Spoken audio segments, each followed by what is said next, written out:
അന്തരിച്ച മുൻ പ്രധാനമന്ത്രി ഡോക്ടർ മൻമോഹൻ സിംഗിന്റെ സംസ്കാരം നാളെ രാവിലെ 10 മണിയോടെ രാവിലെ 8:30 മുതൽ 1 മണിക്കൂർ സമയം മൃതദേഹം AICC ആസ്ഥാനത്ത് പൊതുദർശനത്തിന് വയ്ക്കും. വിലാപയാത്രയായാണ് മൃതദേഹം സംസ്കാരത്തിന് കൊണ്ടുപോവുക. രാഷ്ട്രപതിയും ഉപരാഷ്ട്രപതിയും പ്രധാനമന്ത്രിയും ഉൾപ്പെടെയുള്ളവർ മൻമോഹൻ സിംഗിന് അന്ത്യാഞ്ജലി അർപ്പിച്ചു. വിവരങ്ങളുമായി അച്യുതൻ ചേരുന്നുണ്ട് ഡൽഹിയിൽ നിന്ന്. അച്യുതൻ, സംസ്കാരത്തിന് സമയം നിശ്ചയിച്ചു. എവിടെയായിരിക്കും സംസ്കാര ചടങ്ങുകൾ? അദ്ദേഹത്തിന് ഉചിതമായൊരു സ്മാരകം ഉൾപ്പെടെ നിർമ്മിക്കണം, അതിനൊരു സ്ഥലം അനുവദിക്കണം, മുൻ പ്രധാനമന്ത്രിമാരുടെ ശവകുടീരത്തിനടുത്ത് തന്നെ എന്നായിരുന്നു കോൺഗ്രസ് ആവശ്യപ്പെട്ടത്.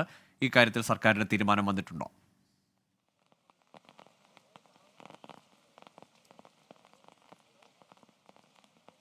ഗോകുൽ, ഇന്ന് കേന്ദ്ര മന്ത്രിസഭ ചേരുകയും അതിൽ എടുത്തിരിക്കുന്ന തീരുമാനങ്ങൾ എന്നുള്ളത് പൂർണ്ണ ഔദ്യോഗിക ബഹുമതികളോടുകൂടി ആയിരിക്കും മുൻ പ്രധാനമന്ത്രി ഡോക്ടർ മൻമോഹൻ സിംഗിന്റെ സംസ്കാര ചടങ്ങുകൾ നടക്കുക എന്ന കാര്യം സർക്കാർ വ്യക്തമാക്കുന്നുണ്ട്. ഒപ്പം തന്നെ അറിയിച്ചൊരു കാര്യം, നാളെ ഉച്ചവരെ കേന്ദ്ര സർക്കാർ സ്ഥാപനങ്ങൾക്ക് പൊതു അവധി കൂടി പ്രഖ്യാപിച്ചിരിക്കുകയാണ്. മാത്രമല്ല, രാജ്ഘട്ടിന് സമീപമായിരിക്കും ഡോക്ടർ മൻമോഹൻ സിംഗിന് അന്ത്യവിശ്രമത്തിനായുള്ള ഒരിടം കണ്ടെത്തുക എന്നതും നമുക്ക് ഈ ഒരു അവസരത്തിൽ മനസ്സിലാക്കാൻ സാധിക്കുന്നുണ്ട്. നാളെ AICC ആസ്ഥാനത്ത് 1 മണിക്കൂർ ഈ ഡോക്ടർ മൻമോഹൻ സിംഗിന്റെ ഭൗതിക ശരീരം പൊതുദർശനത്തിന് വയ്ക്കും. അതിനുശേഷം 9:30 AICC ആസ്ഥാനത്ത് നിന്നും ഭൗതിക ശരീരം രാജ്ഘട്ടിന് സമീപമുള്ള അവിടെ തയ്യാറാക്കിയിട്ടുള്ള ഇടത്തേക്ക് കൊണ്ടുപോകും എന്ന വിവരങ്ങളാണ് ലഭിക്കുന്നത്. ഞാനിപ്പോൾ ഉള്ളത് മോത്തിലാൽ നെഹ്റു മാർഗിലെ 3-ാം നമ്പർ വസതിയിലാണ്. ഇവിടെയാണ് മൻമോഹൻ സിംഗ് പ്രധാനമന്ത്രി സ്ഥാനം ഒഴിഞ്ഞതിന് ശേഷം അദ്ദേഹത്തിൻ്റെ ശിഷ്ടകാലം അദ്ദേഹം താമസിച്ചിരുന്ന ഇടമാണ്. ഇവിടെ രാവിലെ മുതൽ തന്നെ മുതിർന്ന നേതാക്കളുടെ, വിവിധ പാർട്ടികളുടെ മുതിർന്ന നേതാക്കളുടെ ഒരു വലിയ നിര തന്നെ ഇവിടേക്ക് എത്തുകയുണ്ടായി. അദ്ദേഹത്തിന് അന്തിമോപചാരം അർപ്പിക്കാൻ രാവിലെ പ്രധാനമന്ത്രി നരേന്ദ്രമോദിയും കേന്ദ്ര ആഭ്യന്തരമന്ത്രി അമിത്ഷായും പാർട്ടിയുടെ BJPയുടെ ദേശീയ അധ്യക്ഷൻ JP നദ്ദ ഉൾപ്പെടെയുള്ളവർ എത്തി. അതിനുശേഷം കോൺഗ്രസിന്റെ മുതിർന്ന നേതാക്കളായിട്ടുള്ള സോണിയാഗാന്ധി, കോൺഗ്രസ് അധ്യക്ഷൻ മല്ലികാർജ്ജുന ഖാർഗെ, രാഹുൽ ഗാന്ധി, പ്രിയങ്ക ഗാന്ധി തുടങ്ങിയവരും ഇവിടേക്കെത്തി. വിവിധ PCC അധ്യക്ഷന്മാർ, കേരളത്തിൽ നിന്നുള്ള കോൺഗ്രസിന്റെ നേതാക്കൾ, അങ്ങനെ നിരവധി ആളുകൾ.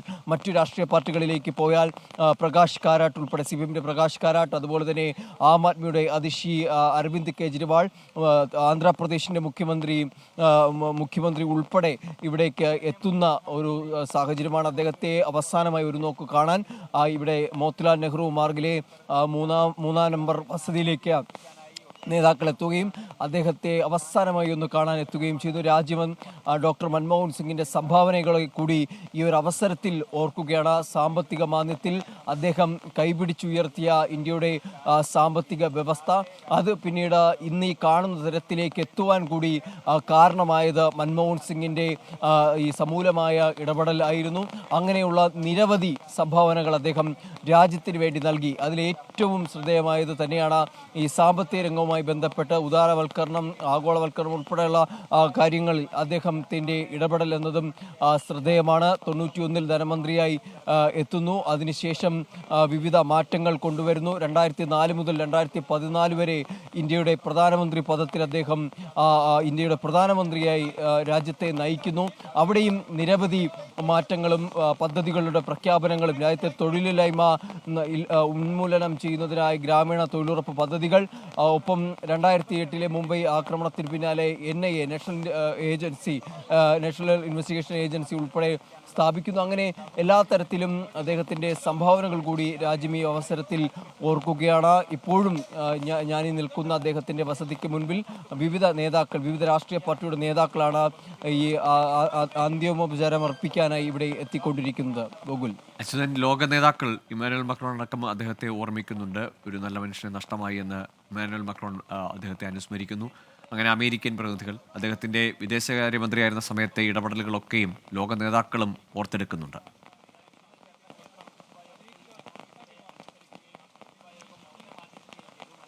തീർച്ചയായിട്ടും ഗോകുൽ, കാരണം അദ്ദേഹത്തെ എപ്പോഴും അല്ലെങ്കിൽ അദ്ദേഹം വേറിട്ട് നിൽക്കുന്നതെന്ന് പറയുന്നത് അദ്ദേഹത്തിൻ്റെ പ്രവൃത്തിയും സ്വഭാവവും കൊണ്ടാണ്. അങ്ങനെ തന്നെയാണ് നേതാക്കൾ അദ്ദേഹത്തെക്കുറിച്ച് ഓർക്കുന്നതും.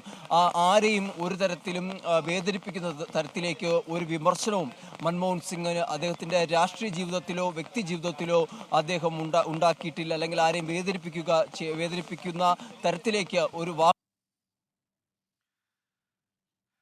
മുൻ പ്രധാനമന്ത്രി ഡോക്ടർ മൻമോഹൻ സിംഗിനെ അനുസ്മരിക്കുകയുമാണ് രാജ്യവും ലോക നേതാക്കളുടെ അടക്കം വാക്കുകൾ. അദ്ദേഹത്തെ പറ്റിയുള്ള നല്ല ഓർമ്മകൾ പലരും പങ്കുവെക്കുന്നുണ്ട്. ഏതായാലും നാളെ രാവിലെ 10 മണിയോടെയായിരിക്കും അദ്ദേഹത്തിൻ്റെ സംസ്കാരം നടക്കുക.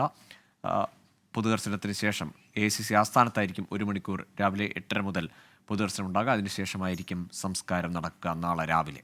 അച്യുതനാണ് വിവരങ്ങൾ നൽകിയത്.